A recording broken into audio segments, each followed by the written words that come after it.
ರಾಜ್ಯದಲ್ಲಿ ಬೇಸಿಗೆಯ ಜೊತೆಗೆ ಬಿಸಿಗಾಳಿ ಕೂಡ ಹೆಚ್ಚಳವಾಗಿರುವ ಹಿನ್ನೆಲೆಯಲ್ಲಿ ಆ ಮುನ್ನೆಚ್ಚರಿಕೆ ಕ್ರಮಗಳನ್ನು ವಹಿಸುವುದಕ್ಕೆ ಆರೋಗ್ಯ ಇಲಾಖೆ ಸಲಹೆ ಕೊಟ್ಟಿದೆ. ಬಾಯಾರಿಕೆ ಇಲ್ಲದೆ ಇದ್ರೂ ಅತಿ ಹೆಚ್ಚು ನೀರು ಕುಡಿಯಿರಿ.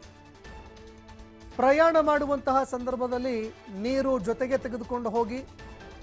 ನೀರಿನ ಜೊತೆಗೆ ORSಗಳನ್ನು ಕೂಡ ಕುಡಿಯೋದಕ್ಕೆ ಸಲಹೆ ಕೊಟ್ಟಿದ್ದಾರೆ. ಮನೆಯಲ್ಲೇ ಸಿದ್ಧಪಡಿಸಿದಂತಹ ನಿಂಬೆ ಹಣ್ಣಿನ ಶರಬತ್ತು, ಮಜ್ಜಿಗೆ, ಹಣ್ಣಿನ ಜ್ಯೂಸ್ಗಳನ್ನು ಒಂದು ಚಿಟಿಕೆ ಉಪ್ಪಿನೊಂದಿಗೆ ಕುಡಿಯಿರಿ ಅಂತ ಸಲಹೆ ಕೊಟ್ಟಿದ್ದಾರೆ. ಹೆಚ್ಚು ನೀರಿನ ಅಂಶ ಇರುವಂತಹ ಹಣ್ಣು ತರಕಾರಿಗಳನ್ನು ಸೇವಿಸಬೇಕು. ತಿಳಿ ಬಣ್ಣದ ಅಳಕವಾದಂತಹ ಹತ್ತಿ ಬಟ್ಟೆಗಳನ್ನು ಧರಿಸೋದು ಉತ್ತಮ. ಇನ್ನು ಹೊರಗೆ ಹೋಗುವಂತಹ ಸಂದರ್ಭದಲ್ಲಿ ಛತ್ರಿ, ಟೋಪಿಗಳನ್ನು ಬಳಸಿ ಬಿಸಿಲಿನಿಂದ ರಕ್ಷಣೆ ಪಡೆದುಕೊಳ್ಳುವಂಥದ್ದು ಉತ್ತಮ.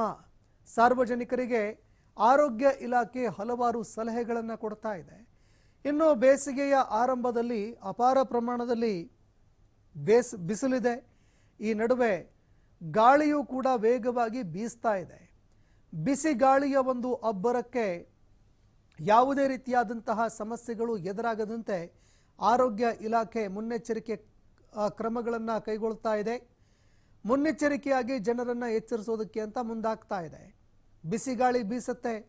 ಈ ಸಂದರ್ಭದಲ್ಲಿ ತಲೆ ಸುತ್ತುವಂಥದ್ದು ಅಥವಾ ಇನ್ನುಳಿದಂತಹ ಅನೇಕ ಅನಾರೋಗ್ಯ ಸಮಸ್ಯೆಗಳು ಎದುರಾಗುತ್ತೆ. ಜ್ವರ, ಕೆಮ್ಮು, ಈ ರೀತಿಯಾಗಿ ಸಾಕಷ್ಟು ರೋಗ ರುಜಿನಗಳು ಕೂಡ ಅಂಟಿಕೊಳ್ಳುತ್ತೆ. ಇದೇ ಕಾರಣಕ್ಕಾಗಿ ಹೆಚ್ಚೆಚ್ಚು ನೀರು ಸೇವಿಸಿ ಬಿಸಿಲಿನಿಂದ ಆದಷ್ಟು ನಿಮ್ಮನ್ನು ರಕ್ಷಣೆ ಮಾಡಿಕೊಳ್ಳಿ ಅಂತ ಆರೋಗ್ಯ ಇಲಾಖೆ ಈಗ ಎಚ್ಚರಿಕೆ ಕೊಡ್ತಾ ಇದೆ.